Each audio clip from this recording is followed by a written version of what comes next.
आइए सुनते हैं एक मजेदार कहानी 3 भागों में, जिसकी शुरुआत होती है कुछ इस तरह। कहानी का शीर्षक शर्त। प्रस्तावना। शहर के सबसे पुराने और रहस्यमय इलाके में एक हवेली थी, राजमहल हवेली। कहते हैं वहाँ जो भी गया वह कुछ न कुछ बदल कर लौटा। कभी किसी की याददाश्त चली गई तो कभी किसी को बेशुमार दौलत मिल गई। एक दिन 4 दोस्त आरब, सिद्दी, कबीर और तान्या कॉलेज से लौटते वक्त उस हवेली के पास रुके। हंसी मजाक करते हुए कबीर ने एक बात कही जो सबकी जिंदगी बदल देगी। चलो एक शर्त लगाते हैं, जो भी आज रात इस हवेली में सबसे ज्यादा देर रुकेगा उसे हम तीनों 1 साल तक हर महीने 10,000 रुपए देंगे। बाकियों ने पहले हंसकर टाल दिया, पर फिर सब मान गए। शर्त की रात के 11:55 बजे चारों हवेली पहुँचे। दरवाजा अपने आप खुल गया, जैसे वो किसी का इंतजार कर रहा हो।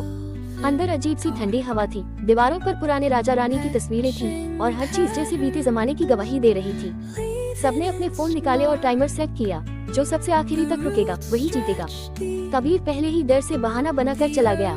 तान्या ने 2 घंटे बाद कहा, मुझे कुछ अजीब आवाजें आ रही हैं, और बाहर भाग गई। अब बचा आरब और सिद्दी। अनोखी बात, सिद्दी ने कहा, आरब चलो एक शर्त और लगाते हैं, अगर हम दोनों सुबह 6 बजे तक साथ रुके तो हम दोनों ही जीतेंगे, लेकिन एक कीमत पर। आरब ने चौंक कर पूछा, कौन सी कीमत?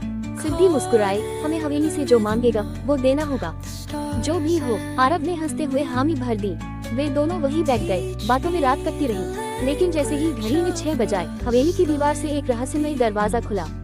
हवेली की मान एक धुंधला सा साया निकला और बोला, तुमने शर्त मानी थी, अब हवेली अपनी मान रखेगी। आरब ने कांपते हुए पूछा, क्या मांग है? साया बोला, तुम दोनों में से किसी एक को अपनी सबसे प्यारी याद मुझे देनी होगी, वो याद जो तुम्हें इंसान बनाती है। सिद्दी बोली, मैं देती हूँ। हवेली ने उससे पूछा, क्या दोगी? सिद्दी की आंखों में आंसू थे। उसने कहा, मेरे पापा के साथ बिताया वो आखिरी जन्मदिन, जब उन्होंने कहा था कि मैं उनकी सबसे बड़ी ताकत हूँ। एक पल में हवेली की दीवारें कांप उठी, हवा गूंज उठी और फिर सब शांत हो गया।